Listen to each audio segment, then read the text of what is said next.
Here I'm showing you the channel for the baggage back. There's one on each side, and just positioning it just to see how well it fits. Everything just goes right into place.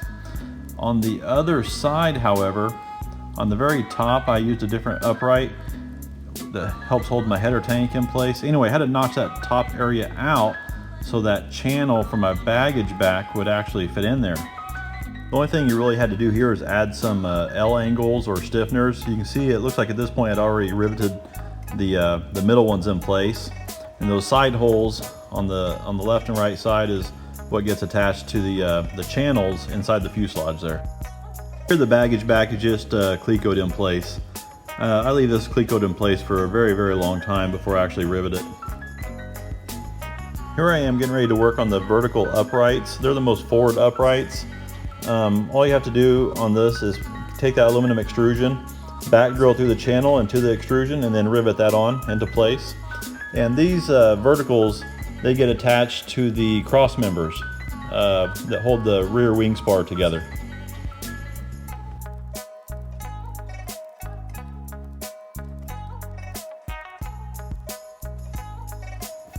And here's the vertical in place right there. As you can see, it gets attached to the big plate with that cross member, and that will eventually get attached to the rear wing. This channel piece gets attached to the floor of the aft fuselage, and these little brackets go on each end of that channel just to help, I guess, stiffen it up, make it stronger, I guess.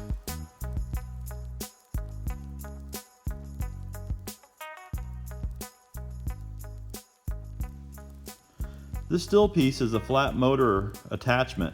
It has no holes drilled in it from Zenith, so what you have to do is match up the holes that's already pre-existing on the bottom skin. The only problem is it's tough to hold that piece of metal in place, so what I did is made a template out of another piece of aluminum, transferred the holes from the bottom skin, took the steel outside of the fuselage and drilled some holes into the steel, and then attached it to the bottom of the fuselage.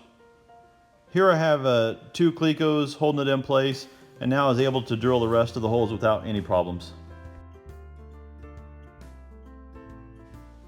This is the baggage floor. Installing the stiffeners here, and then after that you just cleco it in place.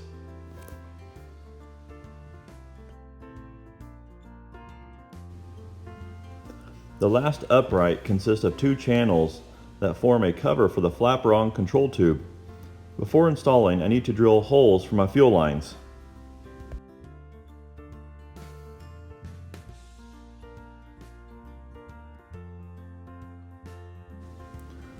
Now it's time to install the control mixer.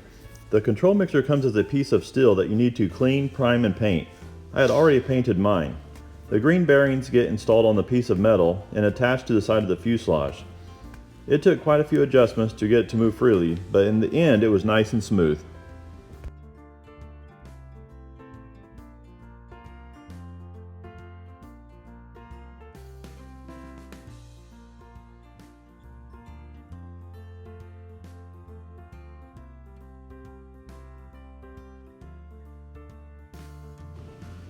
Next, the flaperon bell crank will be installed on the control mixer using the white bearing and the metal bushing.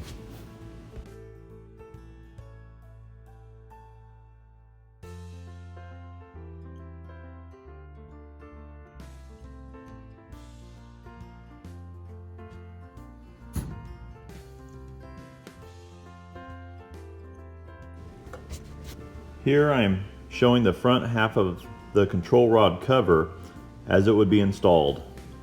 Notice the 2 holes at the top of the front and the aft cover where my fuel lines will transition through en route to the header tank.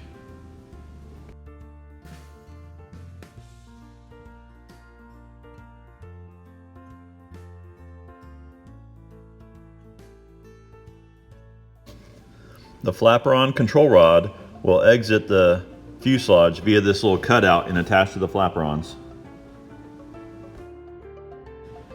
You need to cut and fit some L angles that attach to the cover and to the baggage floor there.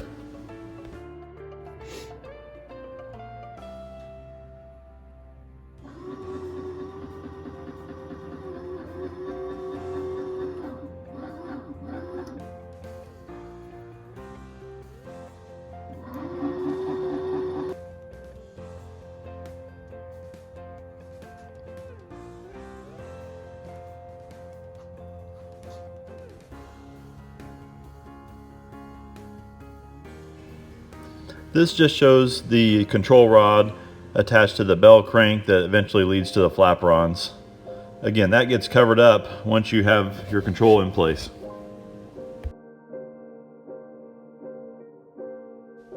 The rest of the baggage floor pretty much just clicos right into place.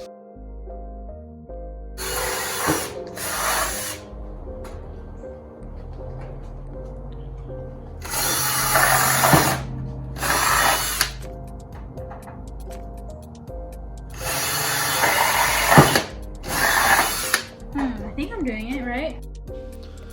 Grace was drilling stiffeners for these two horizontal parts here. Again, everything just clicos right into place.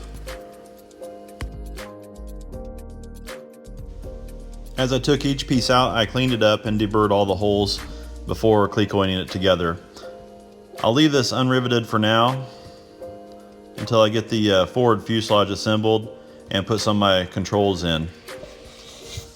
Time to move on to the forward fuselage.